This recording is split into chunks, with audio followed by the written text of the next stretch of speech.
by the numbers, and we're getting straight into it this afternoon because the Bank of Ghana says it will inject over $1 billion into the economy this October to help stabilize the city ahead of the Christmas season. Now, we know that the move is part of efforts to enhance there are enough dollars in circulation to support imports and keep prices from rising too sharply. For many Ghanaians, that might sound like something only economists should care about, but it affects everyone. The value of the city influences how much we pay for everyday essentials such as a bag of rice, cooking oil, fuel, and transport. So how does this injection work, and can releasing more dollars into the market really make your Christmas rice cheaper? And by the numbers today, we answer these questions, and we're going to the dashboard right now to help explain this for you further, because a number of persons as well have suggested that, look, $1.15 billion is good enough money that can and should be invested into the Ghanaian economy, amongst many other things. Is that the case? Can that be done? Is that what the Bank of Ghana is seeking to do? Is what we're going to be finding out right now on the dashboard for us here on News Central. And so we know, for starters, that 1.15 billion is what the Bank of Ghana is seeking to inject into the Ghanaian economy, seeking to, amongst many other things, stabilize the Ghana city. But there's considerable justification as to why this should be the case. And amongst all of this, there are those who ask the question, what happens to the country's total foreign reserve and whether or not this impacts our imports cover. We'll seek to explain that for you. But here's what we've known in the trajectory of interventions from the Bank of Ghana, amongst many other things. As at the last time of check, say December 2024, we stood at $8.98 billion in terms of import cover. But that's gone up astronomically as at August, in excess of what? Nearly $2 billion That's up to $10.74 billion and that's 4.5 months of import cover for us as a country. It's always important that is in the higher side, and amongst many other things, we'll seek to get an explanation as to that. But this is what the trend of the currency market has looked like, particularly the performance of the cedi. And then we'll zero in as to why all of this is important, because we know that as at the last time of check, the IMF as well had raised concerns about the intervention of the Bank of Ghana and asking that it be checked somewhat. And in one of such reports, because we know the IMF is in town, they had asked for a certain formality in all of the BoG's intervention in the forex market. But we've moved from 15.26 as at May, we dropped to 10.28, and then now we're hovering around 12.35. But this is rates according to the Bank of Ghana. That's the central bank figures is what were given to you. When you go to the forex bureaus and the banks, you more often than not will find out that they are a little higher, and there have been conversations, particularly as to what speculation is seeking to say in terms of moving this from 12.35 higher, and what that could mean for you and me in terms of fuel prices and the likes. Remember, already this week, we've had transport operators say they are monitoring what fuel prices will be like in the next pricing window and decide whether or not they'll begin to make a push for an increase in transport fares. So quite a number of issues which hinges on the performance of the cedi against the dollar to see whether or not price remains stable or they go up. Let's get into it a bit more in terms of why this will matter to you. And so we're seeing the BoG at this stage seeking to pump in $1.15 billion into the Ghanaian economy. What they're seeking to do is hold the cedi firm and have it stay where it is. And that will mean that prices will remain relatively stable, and it will ease the cost of imports as well for us as a country.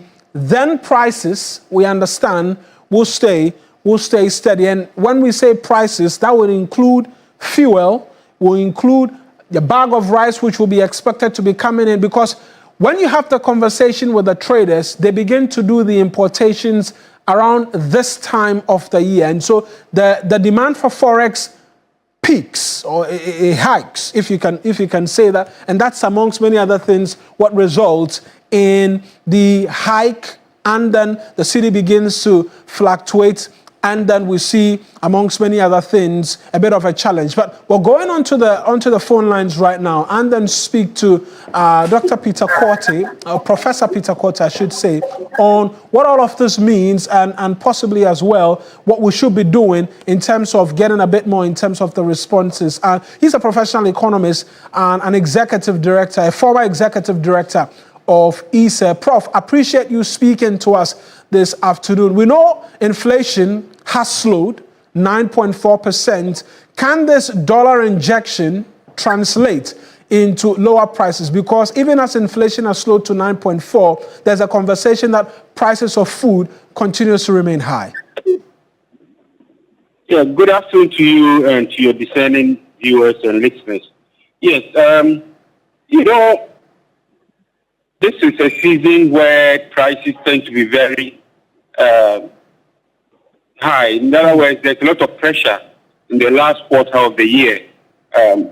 Importers tend to import for the Christmas, and then even after the Christmas, firms that have made profits for multinationals repatriate profits, etc. So there's a lot of pressure on the exchange rate. There is a lot of pressure on prices, and therefore we cannot exactly tell the outcome of the injection, whether the rate would, it will minimize the effects of the pressure, the last quarter pressures, but whether it will be able to outweigh the pressures and ensure a lower price or lower inflation rate, we are yet to determine.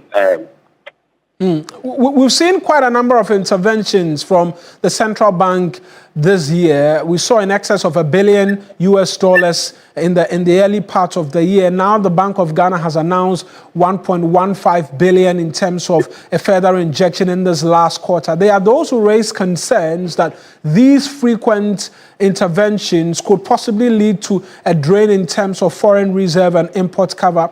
Where do you stand on this, and what's the argument you put forth in terms of what the BoG can do in the long run to improve the stability of the cedi? And I know this is a question that is asked far too many times. Yeah, one thing we should know is that the Bank of Ghana is managed by very competent people. It has a board, it has a monetary policy committee that includes both independent members. So they monitor whatever, and they have oversight over money supply, they have oversight over the market, they regulate the forex market, they regulate the banks and other financial institutions. So they are very well placed to know what our reserves are, how much is going out, and what we can do and what we cannot do. At the moment, our reserves are quite high, and averagely you need something of 30% of import cover. We have more than that, so I don't expect us to have any challenge. And I'm sure they are monitoring the process. So we shouldn't panic when it is not appropriate. I don't think Bank of Ghana will continue to pump money in the system. Their role or mandate to ensure price stability and also ensure economic growth and prosperity. So that mandate is what they are pursuing currently as we speak. Thoughts finally on the decision to announce this time around. We had seen concerns raised by the IMF just some months ago about the intervention policy of the BoG, asking for a bit more clarity. Is this announcement we're seeing from the Bank of Ghana seeking to tick the box for the IMF even as they are in town and there's a fifth review underway? Well, I don't think the Bank of Ghana is doing anything untoward, not doing anything illegal. They are working within their mandate. It's an advice from the IMF, basically asking them to have some kind of like a structure or a timetable as to when to intervene. You want to say every quarter or every month this is how much I'm going to intervene. But then there is that discretion as well. You should also allow some discretion on the part of Bank of Ghana, that when they see the market, they see some unusual demand, they quickly have to step in before it translates onto the market. There is a noisy part of the market, and that is the black market, that is the Forest Bureau, that aspect. They form about 20% or thereabouts, but they are quite noisy. So if you allow whatever happens in the banking system to translate into that arena, you will hear a lot of speculation, a lot of noise, and that is exactly what Bank of Ghana is trying to avoid. And therefore, the interventions as and when the need arises. Prof, appreciate you speaking to us. That's Professor Peter Cortes, a former director of ESA, speaking to us this afternoon on the latest in the announcements by the central bank. There you have it. It's expected to, amongst many other things, stabilize the cedi. That will control pricing on the market, and so you will not have to see sporadic increases in the cost of what you spend money on in getting the everyday goods for both the household and the businesses as well. That